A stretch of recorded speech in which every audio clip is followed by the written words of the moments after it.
Kaya mga auntie, kaya ako, iyaan nga nga sa gawas, auntie ba, numusta siya, message siya, kumusta naman ka, pag human, nanawag siya, siya kagano'n siya. Nga, magtinarong na daw kung sa akong kinabuhi, nga, tigabinuang, di ko kabuutan ako. Walang dito nga ipiswerte sa love mo, na until now, single pa ko. Ang yan, siya nga, tanawa, katay mong apam, gikuan-kuan na ka ato, igor kang gituyi-tuyi ato. Kaya sa maro na kay daghan kay mga maro ron nga mga apam oy. Tinuod biya jud mga auntie, daghan na kay maro ron pagbantay mo. Swerte lang ko atong ako ang afam kay dili mo gud to pala iyot. Ingon to mohilig og kuan kay ang iha mura ra makapatiplaw og kape ngana. Naray matiman niya ba kay sa sakiton, sige ubo-ubo. Pero ang problema ng mga auntie, mura wa pa siya na-heal mga auntie sa iyang past. Kay grabe ang nagyan, kaduha siya na divorce, grabe ang nagyan. So, mura siya ka na bang di na wala siya salig sa mga babae ba na iguman apil-apilon dayta. Kaya iguman kay kuan siya push pull nga style iguman wag tang nagkalit pila ka man sa mobalik na pod. Red flag na biya nga na mga auntie. So mo to ako rin jud tong gigutong. Asa siya kutob kadugayan yung kundi naman ni maayo eh. Ni set na jud kog boundaries mga auntie.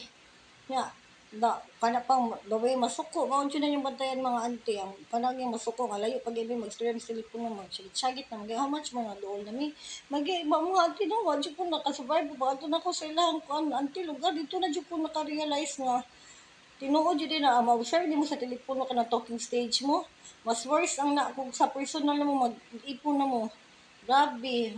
So mao na yung bantayan mga auntie pagbantay jud mo mao din na make sense to me nga ano uban nga pag sa naglail sa pa, abot dito, at yun, ang sabay, nga anak. Tungod na, sa na ibang sa ilahan na dyan ng kuan, auntie.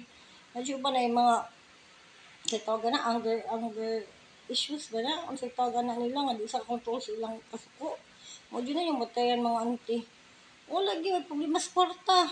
Kung sa imong kuan, padalhan kay nga na. Kung sa imong mga needs, providean ka. Pero ang batasan mga auntie, mao dyan akong kasulindiran mga auntie. Kaya ka naman kung batasan, pinaka-importante mga auntie. Kaya ang batasan sa tao, mausap rin ako sa kaadlaw, do kaadlaw, ikatulog kaadlaw, mabalik, naghihapon ng batasan. So, di ba da mga auntie, ako, mas-stress dyan ko mga auntie. Kaya sa edad na ako karon tiguang na ba ito mga tinugoris na kapit na sige away sige glalis kana bang kuan ka nga iguman duwa wala ko time nang duwa mga auntie oy ako nga peace na jud karon diri okay ra ko ako usa happy na ko may samo koy magbuot na ko ang so buhaton di mo sa kutiglaag ano ra nga para mga auntie sa mao jud na inyong bantayan mga auntie daghan na kay mga afa mga maro ang importante na ano, iampo na ninyo kung kinahan jud mo nga magkitagbutan nga fam, iampo na kung gaampo man ta ko eh.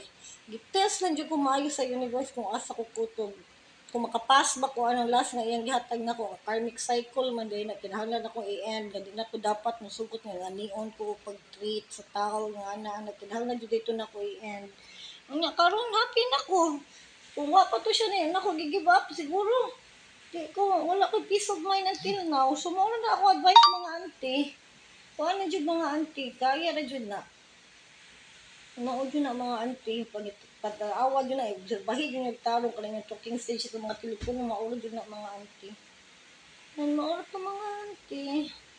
Matuloy, kapay mo mga auntie. Magunsa ko, matulog na, tingali ko rin. Buka man, mag-inom-inom lang ako din eh. Inom ako, uspagyer, matulog ko.